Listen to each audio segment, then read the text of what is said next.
राधे राधे दोस्तों। तो अब हम करने वाले हैं मंथली करंट अफेयर्स।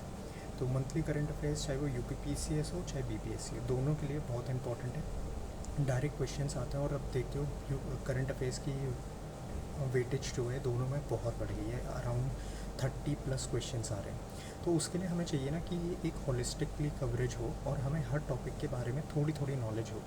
हम मंथली कंपाइलेशन तो पढ़ लेते हैं बट उसमें कई ऐसी इंपॉर्टेंट चीज़ें हैं जो मिस हो जाती हैं। तो इसलिए हम स्टार्ट करेंगे मंथली करंट अफेयर से। सबसे पहला टॉपिक है एग्रीमेंट्स। तो एग्रीमेंट में सबसे पहला है कि इंडिया और रशिया ने एक एग्रीमेंट साइन किया है to construct a power generation unit of Kudankulam nuclear power plant. कहाँ पे? तमिलनाडु में। सेकंड, इजिप्ट ने ज्वाइन कर लिया है चाइना का जो इंटरनेशनल लूनर रिसर्च स्टेशन है, उसको किसने ज्वाइन किया है? इजिप्ट ने। क्वेश्चन ऐसे आएगा, which country has recently join China's international lunar research station? उसका आंसर है इजिप्ट। उसके बाद आपको ये पता होना चाहिए कि ग्रीन फ्यूल अलायंस इंडिया के साथ किसने लॉन्च किया है? डेनमार्क ने, टू प्रमोट सस्टेनेबल एनर्जी। बहुत इंपॉर्टेंट है ये ज़रूर आप अच्छे से कर लेना। ठीक है, नेक्स्ट आते हैं हम। हाँ, ये इम्पोर्टेंट है कि एक centre for fourth industrial revolution बन रहा है। कहाँ पे? पहला पॉइंट कहाँ पे बन रहा है? तेलंगाना में। दूसरा पॉइंट, तेलंगाना गवर्नमेंट ने किसके साथ कोलैबोरेट किया है? तो वर्ल्ड इकोनॉमिक फोरम के साथ कोलैबोरेट किया है।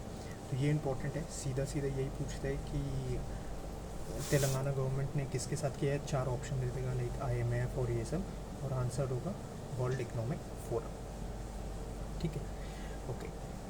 नेक्स्ट अपॉइंटमेंट्स पे आ जाते हैं। तो अपॉइंटमेंट्स भी एक बहुत इंपॉर्टेंट है। हर, चाहे वो यूपीपीसीएस हो चाहे बीपीएससी हो, दोनों में पूछते हैं न्यूली अपॉइंटेड प्रेसिडेंट या प्राइम मिनिस्टर। तो वो लास्ट में एक लिस्ट आप बना लेना या फिर मैं एक वीडियो डाल दूँगा। But for now let's see कि कौन कौन से नए अपॉइंटमेंट्स होते हैं। सबसे पहला, प्रेसिडेंट ऑफ कॉन्गो। कौन हुआ है? फ्लेक्स। बस पहला इनिशियल नाम याद रखना कि फेलिक्स हुआ है। सेकंड, इजराइल्स न्यू एम्बेसडर कौन हुआ है? र्यूवेन अजहर। ये तो बहुत इंपॉर्टेंट है भाई, क्योंकि देख रहे हो आप इसराइल कंटिन्यूस न्यूज़ में है ना।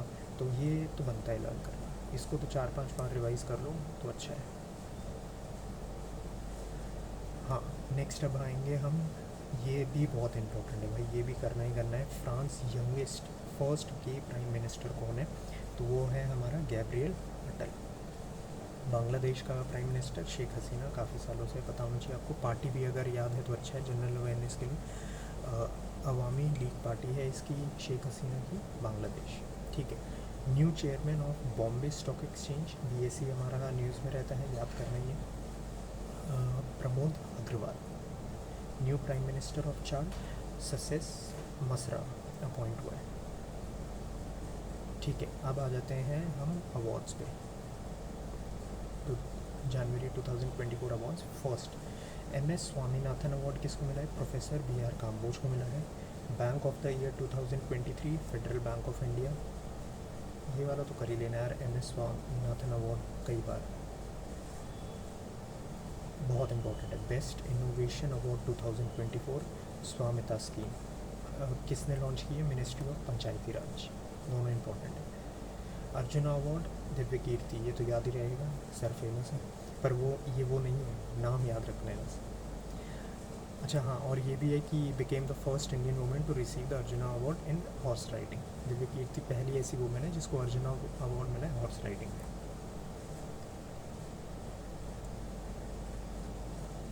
अब आ जाते हैं golden globes award 2024। Best female actress Lily Gladstone, आपको पता होना चाहिए। बेस्ट मेल सिलियन मर्फी को मिला है ओपनहाइमर। बेस्ट फिल्म ओपनहाइमर, और best director Christopher Nolan. Christopher Nolan तो काफ़ी लोगों को पता होगा, मेरा भी फेवरेट है। इसकी 2 बहुत ही बढ़िया मूवी हैं, एक तो डार्क नाइट और एक इंसेप्शन। हाँ, Bharat Ratna Karpoori Thakur, former CM of Bihar. तो ये BPSC के लिए तो बहुत ही इंपॉर्टेंट है, कर्पूरी ठाकुर, इसको तो बाय हार्ट रख लेना। हाँ, यूपी के लिए बहुत इंपॉर्टेंट है। उत्तर प्रदेश गौरव सम्मान अवार्ड किसको मिला है? साइंटिस्ट है ऋतु खरिद्वाल। तो ये याद रखना। और दूसरा नवीन तिवारी, दोनों नाम बहुत इंपॉर्टेंट है, ऋतु और नवीन, ऋतु और नवीन, बार बार किससे? गौरव, उत्तर प्रदेश गौरव सम्मान अवार्ड। नेक्स्ट, प्रधानमंत्री राष्ट्रीय बाल पुरस्कार 2024। तो इसमें ज़्यादा नहीं, 2-3 नाम ही याद करेंगे हम। 2 उत्तर प्रदेश से, एक है हमारा अनुष्का पाठक और दूसरा है हमारा आदित्य यादव। उत्तर प्रदेश से हैं दोनों, ये हमें याद रखना है। अवार्ड कौन सा है? प्रधानमंत्री राष्ट्रीय बाल पुरस्कार। बिहार से कौन है? MD हुसैन। अब आता है हमारा national one district one product award 2023। This is very important. Uttar Pradesh से किसको मिला है? भांडा को मिला है।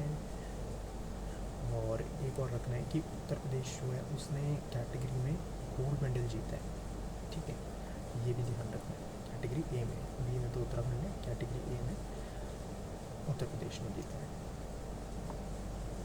अब आ जाते हैं पद्म विभूषण पे। बिहार से किसको मिला है? श्री बिंदेश्वर पाठक को मिला है। नाम याद होना चाहिए BPSC के लिए, ऐसी छोटी छोटी चीज़ों में ध्यान रहता है उनका। अब यहाँ पे काफ़ी सारे हैं पद्मश्री, अगर आप चाहो तो इन्हें रट सकते हो, मैं तो रटता हूँ जो भी होता है, क्योंकि कई बार कुछ भी पूछ सकते हैं। जैसे मैंने टिक मार्क किया हुआ है श्री राधा कृष्ण को मेडिसिन में, गौरव खन्ना को स्पोर्ट्स में, श्री राधेश्याम पारिक को मेडिसिन में। एक ही बार दिया जाता है साल में, अगर रट लोगे तो अच्छा है यार, पूछ लेगा, ठीक है। श्री अशोक कुमार विश्वास को आर्ट में, सुरेंद्र किशोर को लिटरेचर में। तो ये अलग अलग है, यूपी के लिए ऊपर वाले हो गए और बिहार BPSC के लिए ये नीचे वाले हो गए, ठीक है। रटना ही है, इसमें और कुछ नहीं कर सकते। Next, books and author. Assam's brave heart Lachit Barphukan किसको मिला है? अरूप कुमार दत्ता को मिला है। हाँ, ये इसलिए इम्पोर्टेंट है क्योंकि अमित शाह ने ये बुक रिलीज़ की है ना, तो ये बुक इम्पोर्टेंट हो जाती है।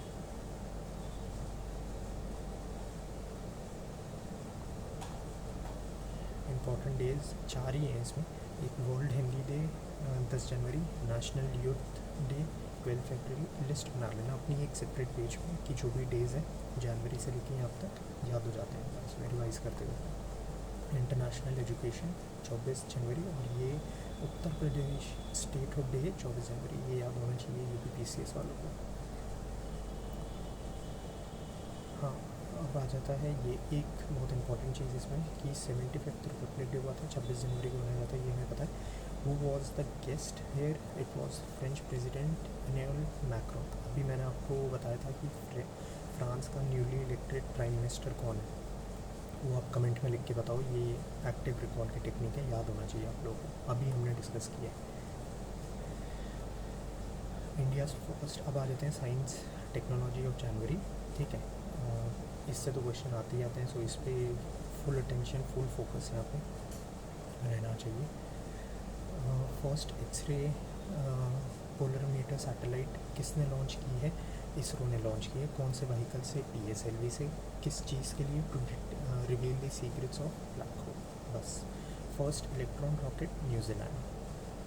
अब एक और अच्छा पॉइंट है इसमें कि IIT मद्रास ने एक टेक्नोलॉजी निकाली है अमृत, किसके लिए? To remove the arsenic and metal ions from water. तो ये इंपॉर्टेंट हो जाता है कि ऐसे आएगा कि recently IIT Madras has launch Amrit technology for water. 4 option दे देगा, उसमें ये होगा, ठीक है। स्नाइपर मिशन किसने लॉन्च किया? जापान ने, और जापान इसके साथ ही 5th कंट्री बन गया to successfully send a space craft to the moon. 5वीं कंट्री हो गया जापान। पहले के 4 कौन है? आप कमेंट में बताओ। इलेक्ट्रॉनिक सॉइल हमारा है, ये क्या है? Hydroponic farming. इलेक्ट्रॉनिक सॉइल हमारा किसने लॉन्च किया? स्वीडिश ने लॉन्च किया। ये एक टेक्निक है हाइड्रोपोनिक की। हाइड्रोपोनिक में क्या होता है कि प्लांट ग्रो करते हैं विदाउट सॉइल के, ठीक है। तो बस ये छोटे छोटे पॉइंट्स हैं, ये याद रखने हैं दिमाग में। हाँ, पहली लोटस शेप सैटेलाइट किसने लॉन्च की है? चाइना ने, ठीक है। अब आता है हमारा एक मिशन है मून के लिए, पेरिग्रीन 1 किसने लॉन्च किया है? नासा। ऐसे ही आता है कि क्वेश्चन आएगा peregrine 1 has been launched by 4 agency में, नासा, USA, चाइना और जापान, तो आंसर होगा नासा। मिलिट्री एक्सरसाइज देख लेते हैं, हर बार एक क्वेश्चन आते ही आता है मिलिट्री एक्सरसाइज से। तो इसमें ज़्यादा कुछ नहीं देखना, 3 चीज़ों पर फोकस होना है, किन 2 कंट्रीज़ के बीच हुई है, कहाँ पे हुई है, और किसी और कंट्री ने अगर उसमें पार्टिसिपेट किया है तो वो देखना, बस इससे ज़्यादा कुछ नहीं आता। पहला पॉइंट, पहली एक्सरसाइज हमारी, डेजर्ट साइक्लोन इंडिया और यूएई। डेजर्ट साइक्लोन इंडिया और यूएई कहाँ पे? राजस्थान में। नेक्स्ट, संयोग काइजिन किसके बीच में? थोड़ा नाम से पता लगी रहा है, जापान, बट इम्पोर्टेंट है कहाँ पे हुई है? चेन्नई में हुई है, ठीक है। सी ड्रैगन इंडिया यूएसए, और ये इम्पोर्टेंट है कि कुछ और कंट्रीज़ ने भी इसमें पार्टिसिपेट किया है, तो वो कौन सी है? India, America, Australia, south Korea and Japan. तो आप इसको सिंपली याद कर सकते हो, quad plus south Korea. Sea dragon 2024। खंजर इंडिया और किर्गिस्तान के बीच में, ये कहाँ पे हुई है? इम्पोर्टेंट है, हिमाचल प्रदेश। तो ये हमने 4-5 एक्सरसाइज देख ली, बिल्कुल याद होनी चाहिए, इसमें तो कोई शक ही नहीं है कि इसको नहीं याद करना। कुछ स्कीम्स हैं जो लॉन्च हुई हैं, पता होना चाहिए। एक तो प्रेरणा एजुकेशन प्रोग्राम से रिलेटेड है, बस इतना याद करना है। प्रधानमंत्री सूर्योदय योजना किससे रिलेटेड है? सोलर पैनल्स इंस्टॉल करने से रिलेटेड है, 2024 में लॉन्च हुई है। आ सकता है कि प्रधानमंत्री सूर्योदय योजना was launched in which of the following years. अब आ जाता है स्पोर्ट्स। तो पहला पॉइंट है इसमें, फर्स्ट बीच गेम्स 2024 कहाँ पे आयोजित हुए थे? दीव में हुए थे, कोखला बीच। 5 बार याद करना पड़े, कर लेना, कहाँ पे हुए? दीव में, कोखला बीच। किसने टॉप किया है? मध्य प्रदेश ने टॉप किया है। Now one of the most important section, submits देखेंगे हम। तो 26th एशियन +3 सबमिट कहाँ पे हुई है? इंडोनेशिया में हुई है। इंडोनेशिया में हुई है तो किसने चेयर किया होगा? इंडोनेशिया ने चेयर किया होगा। बस इससे ज़्यादा इसमें कुछ नहीं है। वैसे ये करने का तो नहीं है, वन इंडिया सारी वॉकथ्रॉन मुंबई में हुई है, अगर याद रहे तो अच्छा। ये बहुत इंपॉर्टेंट है, वाइब्रेंट ग्लोबल समिट। ये मुझे लगता है 80% लोगों को पता होगा, गुजरात में हुई है, बट इसमें पता है क्या इससे ज़्यादा इंपॉर्टेंट क्या है? इससे ज़्यादा इम्पोर्टेंट है कि यहाँ पे चीफ गेस्ट कौन सी कंट्री का था? वो था यूएई का प्रेसिडेंट मोहम्मद बिन जायद। बहुत इम्पोर्टेंट है, ये तो बाय हार्ट रखना है। थीम क्या थी? Gateway to future. अब आ जाते हैं नेक्स्ट, 2 फूड से रिलेटेड हुई हैं यूपीपीसीएस के लिए, तो बहुत इंपॉर्टेंट है, बाय हार्ट रखना है। 9 India food expo Uttar Pradesh Lucknow, और Indus food 2024 greater Noida Uttar Pradesh. National youth festival Nashik में हुआ है, पीएम ने इनॉग्रेट किया है। ये इंपॉर्टेंट इसलिए क्योंकि एक तो पीएम ने इनॉग्रेट किया है, और दूसरा इसमें काफ़ी सारे हमारे न्यू डेवलपमेंट्स हुए थे, काफ़ी पॉपुलर था ये न्यूज़ में। आत्मनिर्भर भारत कहाँ पे हुआ है? न्यू दिल्ली में हुआ है। ये जगह याद होनी चाहिए, वो मैच द फॉलोइंग देते हैं, हम कई बार जल्दी में गलती कर देते हैं, इसलिए मैंने करवाया ये सब। हाँ, नॉन अलाइन्ड मूवमेंट 2024 कहाँ पे हुई है? युगांडा में हुई है, और इम्पोर्टेंट पॉइंट इसमें आप देखो क्या है कि युगांडा ने प्रेसिडेंसी ले ली है कब तक? 2027 तक, ठीक है। अब हमारा एक इम्पॉर्टेंट पॉइंट यहाँ पे है कि Boeing India engineering and technology centre campus हमारा कहाँ पे आ रहा है? बेंगलुरु में। पीएम ने इनॉग्रेट किया था, तो इसलिए इम्पोर्टेंट डायरेक्ट क्वेश्चन आएगा। Boeing India engineering and technology centre has been established in which of the following states or which of the following cities? Now next ranks पे आ जाते हैं।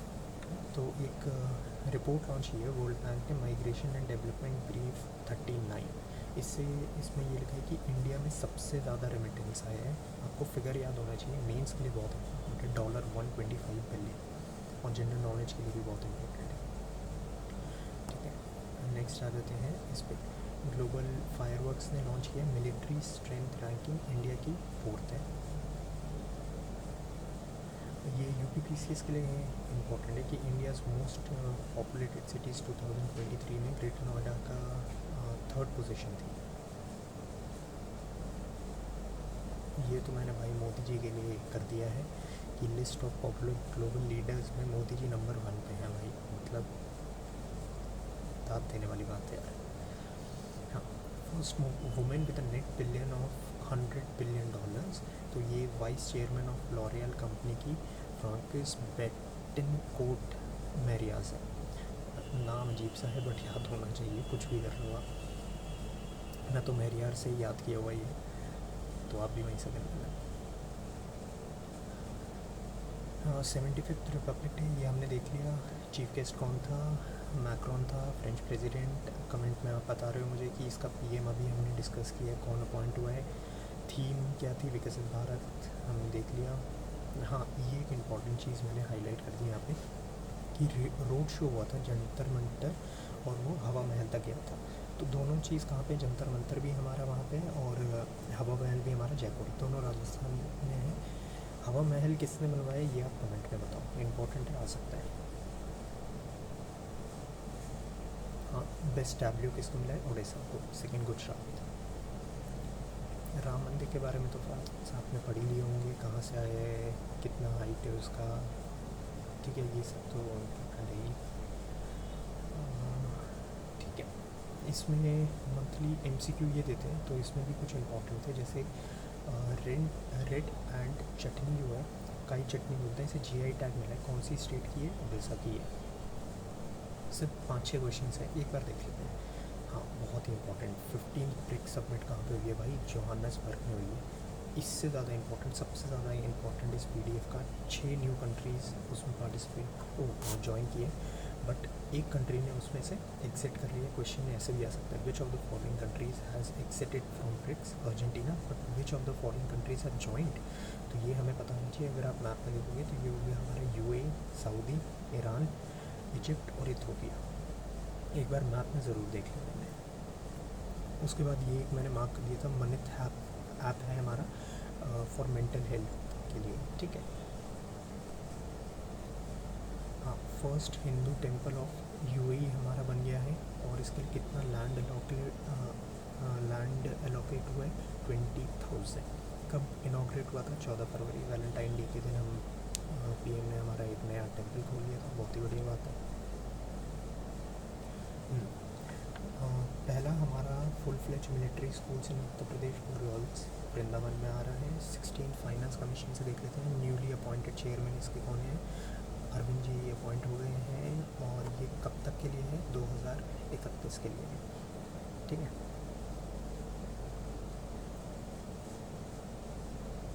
और न्यू साइक्लोन एक आया था मेडागास्कर में, क्या नाम था?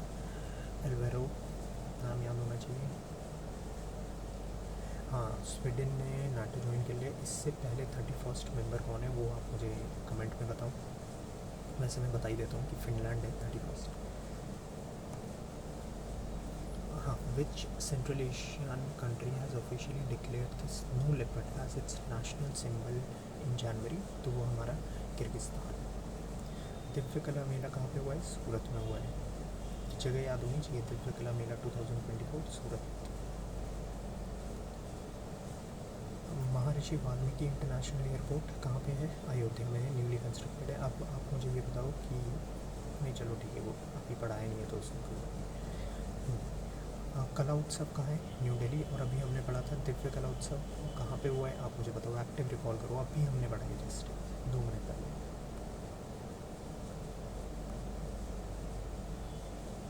हाँ, ये एक इम्पॉर्टेंट है।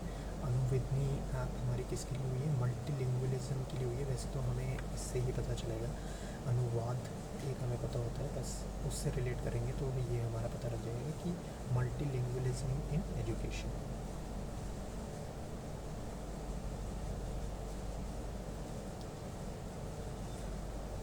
यहाँ मैंने इसलिए मार्क किया था क्योंकि हमारे जो न्यूली आर्मी चीफ हैं वो मनोज पांडे से हट के अब हमारा उपेंद्र द्विवेदी बन गए। सीडीएस तो आपको पता ही होगा कि हमारे अनिल चौहान है, तो इसलिए मैंने मार्क कर लिया। तो जनवरी करंट अफेयर्स हमारा कंप्लीट होता है। मैं पूरी सीरीज़ डालूँगा जनवरी टू सितंबर, आप उसे देखते रहिए, नोट्स बनाते रहिए और रिवाइज़ करते रहिए। यही टेक्निक, यही रामबाण इस्तेमाल करना, क्लियर होगा ही होगा। राधे राधे।